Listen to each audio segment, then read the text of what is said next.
The greatest deception is not that men lie to you, it is that you believe them when they tell the truth. I discovered this paradox after 30 years of observing mankind from my window overlooking the Main in Frankfurt. A merchant professes his honesty while shorting weights, and you correctly distrust him. But when that same merchant speaks truthfully about desiring profit above all else, you dismiss this as cynical posturing rather than rare self-revelation. You have been trained since childhood to trust noble-sounding falsehoods and reject uncomfortable truths.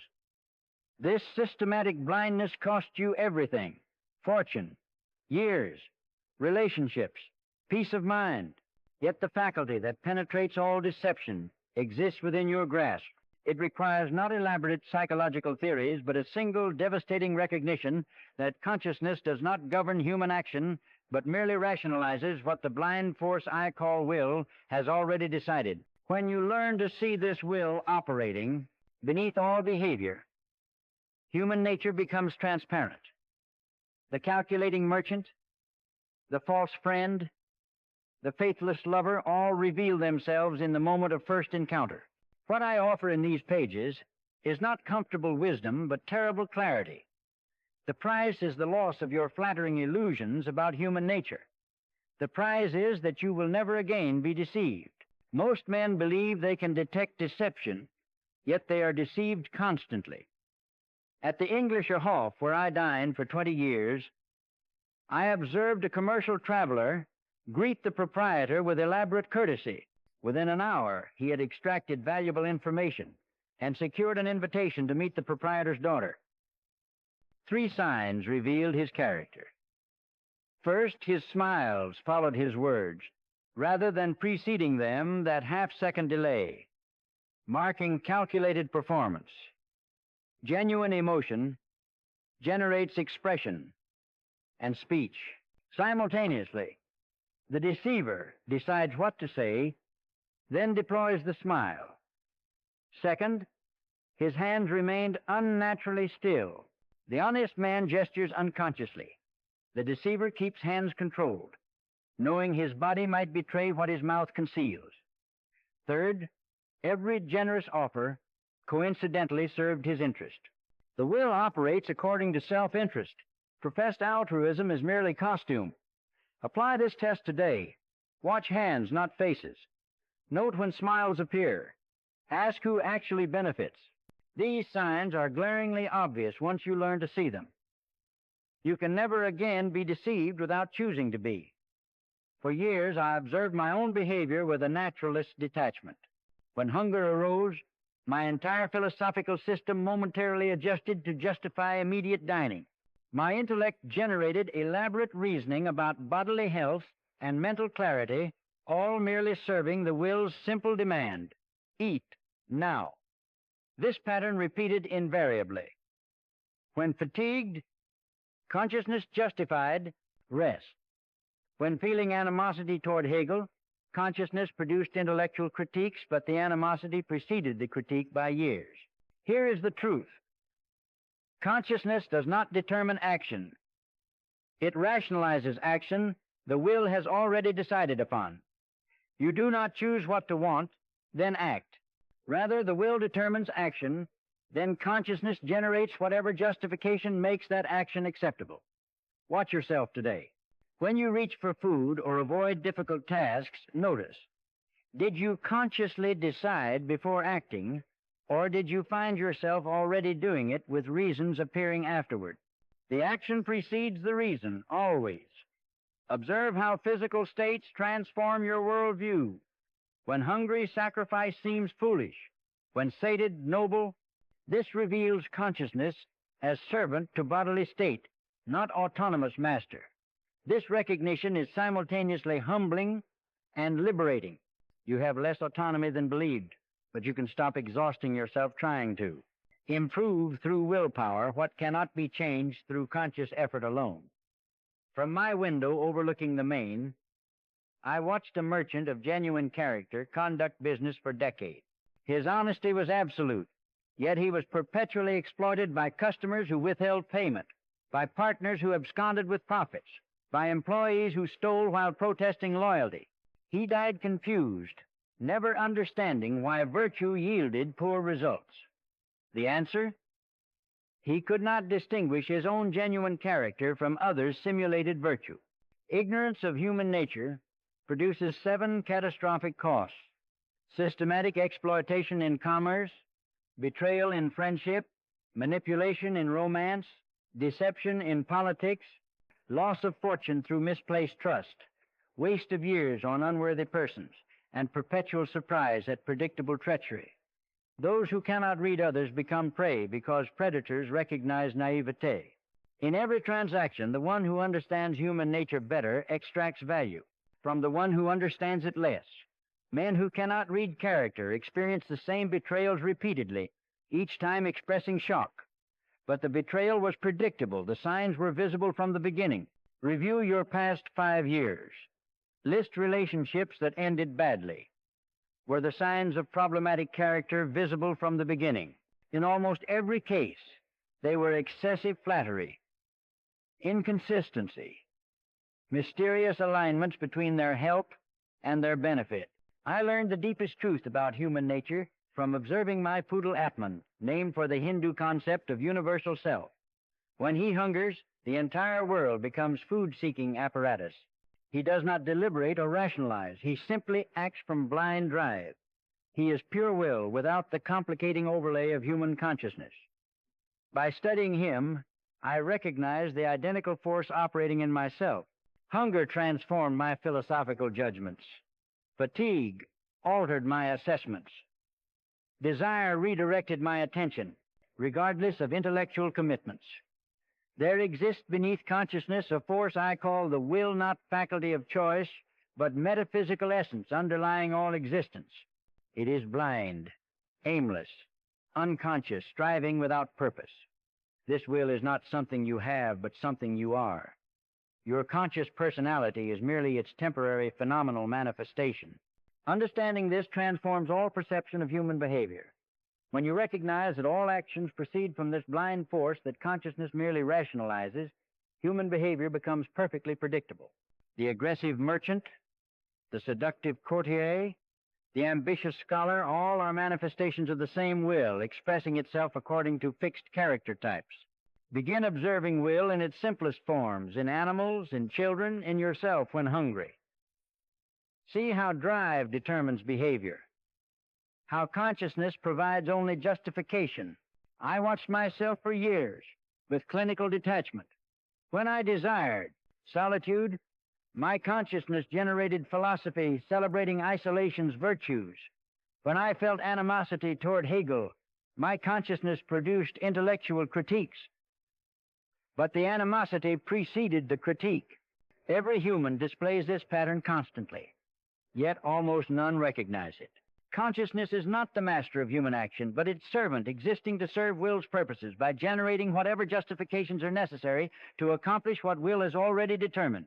This explains self-deception. Consciousness is designed not to reveal truth, but to conceal it, making acceptable the blind urgings of will to live. When you understand this relationship, you stop listening to what people say and start watching what they do. Learn to translate conscious statements into will's actual demands. I'm concerned about your welfare translates to my will requires your compliance. When words contradict actions, always trust actions. Actions reveal will directly. Words reveal only what consciousness once believed. Apply this today. When someone states their motivation, mentally translate it into what their will actually demands. You will discover it predicts behavior far more accurately than stated reasons. Humans appear infinitely various, but this is illusion. Beneath surface diversity lie approximately 12 fundamental character types. I observed the same character type in 2 different persons over 20 years. First, a commercial traveler who manipulated the proprietor through flattery. Second, an academic colleague who praised my philosophy while calculating how to exploit my publisher connections. Different professions, different classes, yet identical essential character. The parasite whose will operates through strategic attachment to those with resources. Once you recognize the type, individual variations become irrelevant. I knew the academic would betray me because his character type predicts such behavior as inevitably as the spider's. Character predicts web building. The predator displays aggression even when disguised as confidence. The parasite displays excessive agreeability. The deceiver displays that telltale delay between calculated expression and stated sentiment. Each type is eternal, appearing throughout history in different costumes.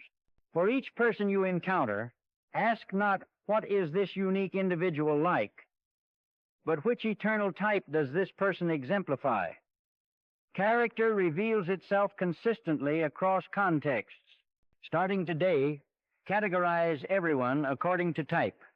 Within weeks, your categorizations will predict behavior far more reliably than people's self-descriptions. Before you can read others truly, you must read yourself with absolute ruthlessness. For 3 years, I conducted rigorous self-observation during my daily walks along the Main. I watched myself with clinical detachment, noting every instance where conscious reason followed rather than preceded action. I observed how hunger transformed philosophical judgments. I recognized how my contempt for Hegel preceded my intellectual critique by years. Most painfully, I saw how my love of solitude was simply my particular character's necessary expression, no more chosen than my height. Throughout each day, catch yourself already performing action before consciously deciding it. You reach for a book before deciding to read. You avoid difficult conversation before choosing avoidance.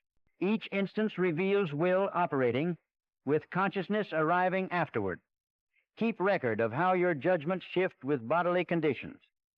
When fatigued, what seems wise? When energized, the shifts reveal consciousness adjusting output to serve will's changing demands. Review your behavior across years. Beneath all surface changes, certain patterns remain absolutely constant. These constants are your character, the intelligible essence lying outside time. Begin tonight. Observe yourself for 1 hour as you would a stranger. Write. Brief record of actions and justifications. During decades observing Frankfurt's commercial life, I noted one pattern repeatedly. Desperate merchants leaned forward during negotiation while confident merchants leaned back. The desperate man's body revealed his needs, shoulders tense, hands gesturing too frequently, eyes locked. The confident man's body revealed his strength, relaxed posture, minimal gesture, eyes roaming casually. Their words were often identical, but their bodies told opposite truths. The observant counterpart read the body and adjusted terms accordingly. The blind counterpart attended only to words and negotiated poorly. The will expresses itself necessarily in physical form, posture, gesture, facial expression, tone. While consciousness controls words with facility, the body reveals truth involuntarily. Forward lean signals need. Backward lean signals confidence. Open posture suggests honesty. Closed posture suggests defensiveness. Genuine emotion produces unconscious gesture. Calculated performance produces controlled stillness. Watch the hands. They are harder to control consciously. Genuine smiles precede utterance. Calculated smiles follow utterance. The half-second delay reveals calculation. Fear raises pitch in voice. Confidence lowers it. Lying accelerates speech. Truth maintains natural rhythm. Tomorrow, conduct this experiment. In any conversation, ignore the words entirely for 30 seconds. Watch only the body. Note what it reveals. Then attend to words and compare. The body told truth while words told whatever served the speaker's interest. I observed an academic colleague across many contexts over 5 years. With me when seeking my publisher connections, he was flattering and deferential. With his equals, he was dismissive and competitive. With his students, he was domineering. The specific behavior varied dramatically, but the essential pattern remained constant. Parasite type, positioning himself strategically relative to power. his flattery of me, dismissal of equals, domination of subordinates, all expressions of identical character adapting to different contexts. Once I recognized the pattern, his eventual betrayal was entirely predictable. Character is constant, but manifests differently in different contexts. The key to accurate assessment is systematic observation across varied situations. How does the person treat those who can benefit them versus those who cannot? Never assess character from single context. Observe in at least 3 distinct situations: formal versus informal, stressed versus comfortable, with superiors versus subordinates. The pattern that remains constant reveals essential character. The most revealing observation: how does person treat those who can benefit them versus those who cannot? The predator respects only strength. The parasite flatters power and dismisses those without resources. For any person whose character you need to assess, commit to observing them in 3 different contexts before forming judgment. The patterns consistent across all 3 reveal essential character. In commercial dealings, the man who reads character better extracts value from the man who reads it less. This is iron law. From my window overlooking the quays, I witnessed this repeatedly. 2 merchants of equal resources would begin their careers simultaneously. One possessed penetrating vision. He assessed character rapidly. The other relied on stated intentions. Within 5 years, their fortunes diverged dramatically. The observant merchant prospered. The naive merchant struggled, repeatedly exploited. Before any negotiation, read counterpart's body. Forward lean, excessive gesture, rapid speech signal desperation. Backward lean, minimal gesture, relaxed pace signal confidence or alternatives. Before entering any business partnership, observe potential partner in 3 contexts minimum. Note how they treat those with less power. Most business disasters proceed from partnership with unsuitable character types. Extend credit only after observing consistency between stated intentions and actual behavior. Do not trust words, trust patterns. In your next negotiation, spend 5 minutes reading counterpart's body before discussing terms. Form hypothesis about their position. Adjust terms based on accurate assessment rather than stated claims. Romantic love is nature's greatest deception consciousness, experiencing profound connection while will simply operates reproductive machinery. What seems most personal is most universal. What feels most meaningful is most mechanical. For 20 years, I observed courtship rituals from my window. One pattern appeared with depressing regularity. Young merchant courts banker's daughter with evident passion. She responds with seeming affection. He believes himself loved for his qualities. But watch carefully. When business reverses threaten his prospects, her enthusiasm diminishes proportionally. Mysterious headaches prevent his visits. Previous engagements appear. When his fortunes recover, her affections mysteriously revive. He experiences this as inexplicable emotional volatility. The observant witness sees simple correlation. Her love tracked his utility with mechanical precision. This is not cruelty. This is nature operating. For any romantic relationship, track whether partner's affection correlates with your utility, financial security, social status, reproductive value. Chart this over time. If correlation is strong, you are experiencing nature's programming, not genuine individual connection. Observe how partner would respond if your status dramatically changed. Would affection persist if you lost wealth or health?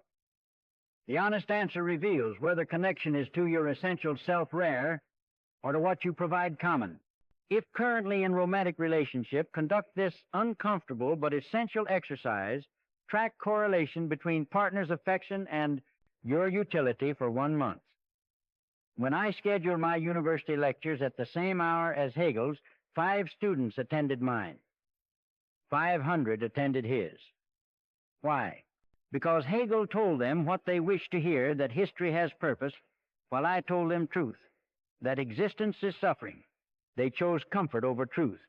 I learned then that clear sight isolates. For 27 years in Frankfurt, I lived in essential solitude, taking meals alone, walking daily with only my poodle Atman. This was not failure, but consequence of seeing truly. Clear sight necessarily produces isolation. Social life depends on collective acceptance of comfortable illusions. The person who sees through them threatens the system. The price is essential loneliness. The prize is liberation from exhausting performance. Learn to operate at two levels, seeing truly while presenting acceptable surface. This is practical necessity. Reserve full honesty for the rare few who genuinely seek truth, paradoxically clear. Sight that isolates also generates profound compassion. When you recognize same blind will operating in all beings, judgment gives way to pity.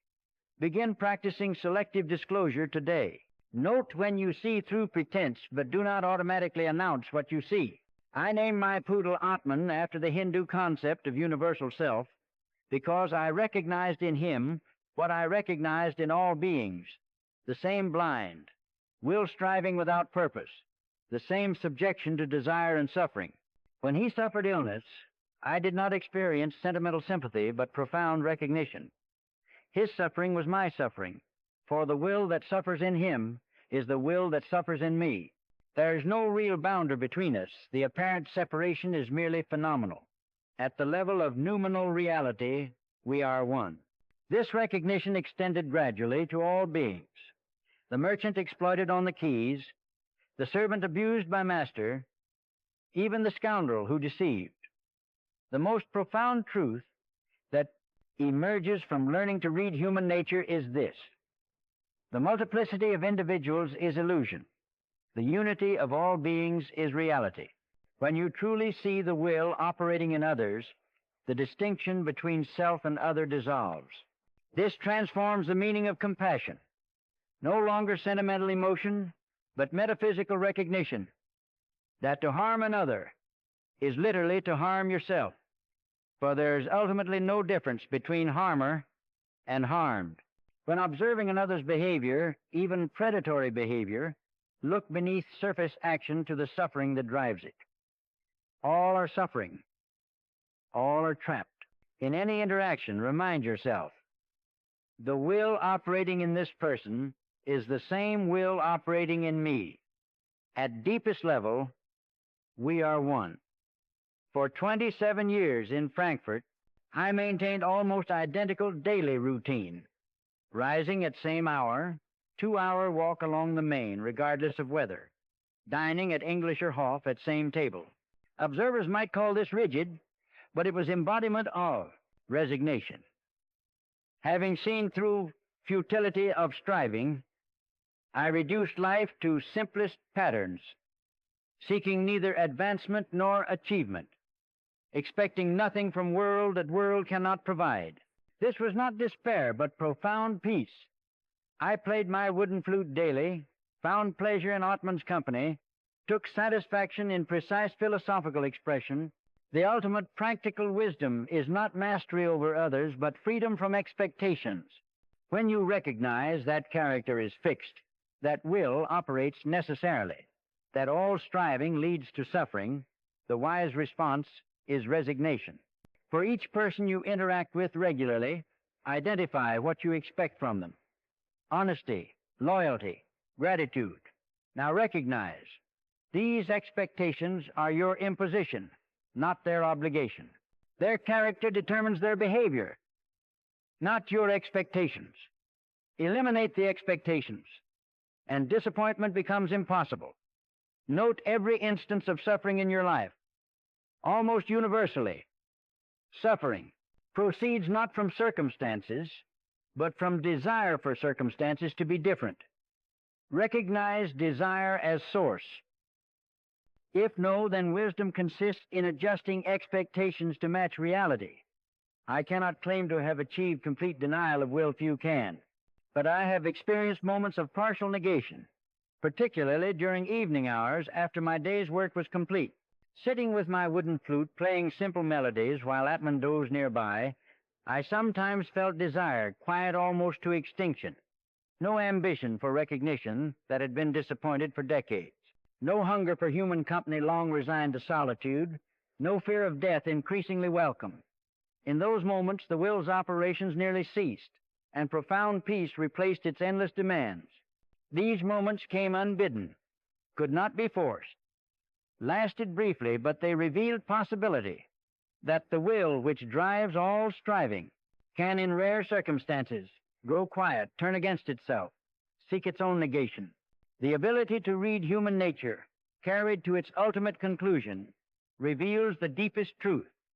The only genuine liberation from suffering is the denial of the will itself, not suicide, which is still an act of will, but gradual quieting of desire.